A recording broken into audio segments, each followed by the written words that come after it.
नमस्कार, मैं आचार्य चंपा जी आप सभी लोग का अपने चैनल पे स्वागत करती हूँ। आज मैं बताने वाली हूँ सूर्य के बारे में कि कुंडली में सूर्य को देख के किसी भी भाव में हो तो हम लोग कैसे बता सकते हैं कि आपका जन्म टाइम इतने बजे से इतने बजे के बीच में हुआ है। वो ये समस्या इसलिए आती है क्योंकि जो हमारे पुराने ऋषि या फिर पुराने ज्योतिष थे वो संस्कृत की शब्दावलियों का ज्यादा प्रयोग करते थे, जिसकी वजह से हम आजकल समझ नहीं पाते हैं कि उन्होंने क्या लिखा है। तो हम कुंडली को देख के बता सकते हैं या कुंडली को देख के मैच कर सकते हैं कि उन्होंने क्या लिखा है, क्योंकि ये कुंडली के 12 भाव होते हैं और दिन और रात मिला करके 24 घंटे होते हैं। तो सूर्य हर एक भाव में लगभग 2 घंटे रहता है, किसी भाव में 1 घंटा 58 मिनट 57 मिनट, तो दूसरे भाव में 2 घंटे 2-4 मिनट रहते हैं। तो इस तरह से 12 भावों को वो 24 घंटे में कंप्लीट करते हैं।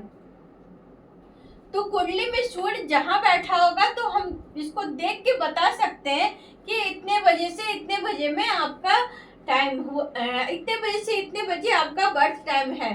तो इसके लिए सबसे बड़ी चीज है, बस एक चीज की जरूरत पड़ती है कि जिसकी भी कुंडली चेक करनी है उस दिन का सूर्योदय हम लोग को देखना है कि कब हुआ था।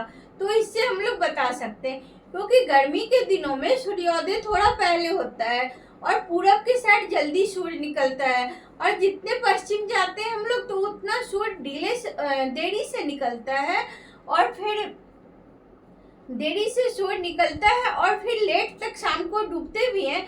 लेकिन देरी से निकलने से मतलब है कि उसकी भावों में थोड़ी जो है कि कम हो जाती है।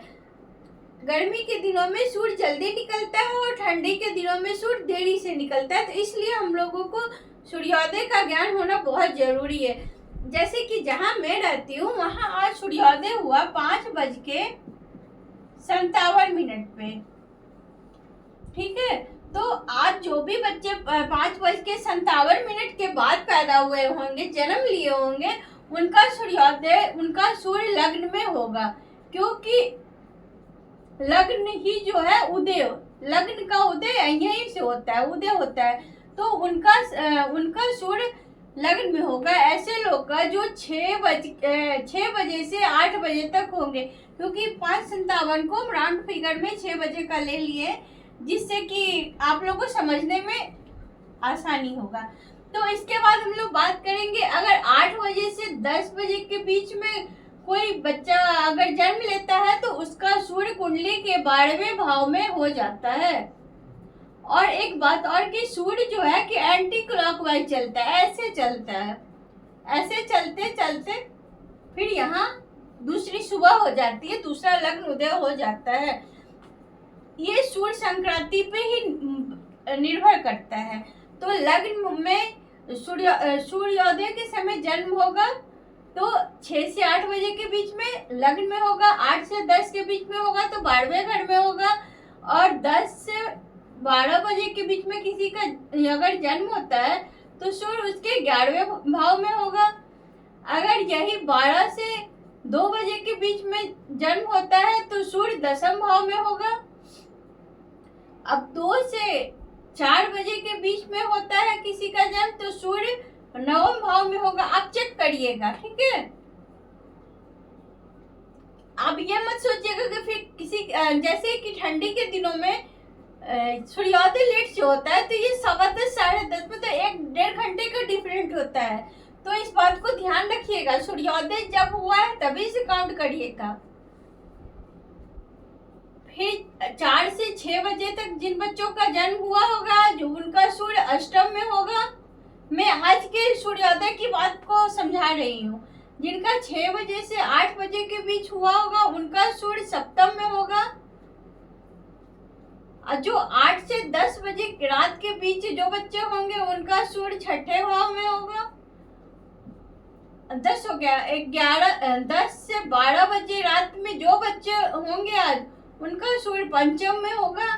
फिर 12 से 2 बजे के बीच में जो भी बच्चे आज हुए होंगे उनका सूर्य चतुर्थ भाव में आएगा, और 2 से 4 बजे के बीच में जो भी बच्चे आज के दिन में जन्म लिए होंगे उनका सूर्य तीसरे भाव में आएगा, और जो भी 4 से 6 ब्रह्म मुहूर्त में हुए होंगे उनका सूर्य सेकंड भाव में द्वितीय भाव में आएगा, और फिर 6 से 8 इसी तरह फिर दूसरे दिन की शुरुआत होगी। तो इस तरह से कुंडली के 12 भावों में सूर्य का दिन भर में 24 घंटे में भ्रमण होता है। तो आप लोग देखिए अपनी कुंडली पे कि आपकी सूर्य की पोजीशन क्या है। अगर आपको अपने कुंडली में नहीं समझ में आता है समय, तो कुंडली में जहाँ पे सूर्य की स्थिति है वहां देख के आप समझ सकते हैं कि हाँ, अगर मान लीजिए कुंडली में सूर्य चतुर्थ भाव में है तो आप समझ सकते हैं कि मेरा जन्म रात्रि में हुआ होगा 12 से 2 बजे के बीच में। लेकिन यही अगर ठंडी का महीना होगा तो थोड़ा सा 1-8 घंटे का टाइम का हो सकता है, लेकिन ये चतुर्थ भाव ही रहेगा। तो उम्मीद करते हैं कि ये वीडियो आप लोग को समझ में भी आया होगा, क्योंकि बहुत सारे लोगों ने बोला कि चंद्रमा से तो बता दिया लेकिन सूर्य से भी बताया। तो सूर्य से हम लोग इस तरह से देखते हैं कि कुंडली में जहाँ भी सूर्य बैठा होगा तो उससे हम लोग समझ सकते हैं कि जन्म का समय इतने बजे से इतने बजे के बीच में होगा। ये 100% टाइम को कैलकुलेट नहीं करेगा, लेकिन नियर अबाउट पर सूर्योदय का ध्यान रखना है। सूर्योदय का अगर ध्यान रखेंगे तो 100% बता सकते हैं कि आपका जन्म इन 2 घंटे के बीच में हुआ है लगभग। तो आशा करते हैं यह वीडियो जरूर अच्छा लगा होगा आप लोग को। मिलते हैं अगले वीडियो में किसी नए टॉपिक के साथ। हर हर महादेव।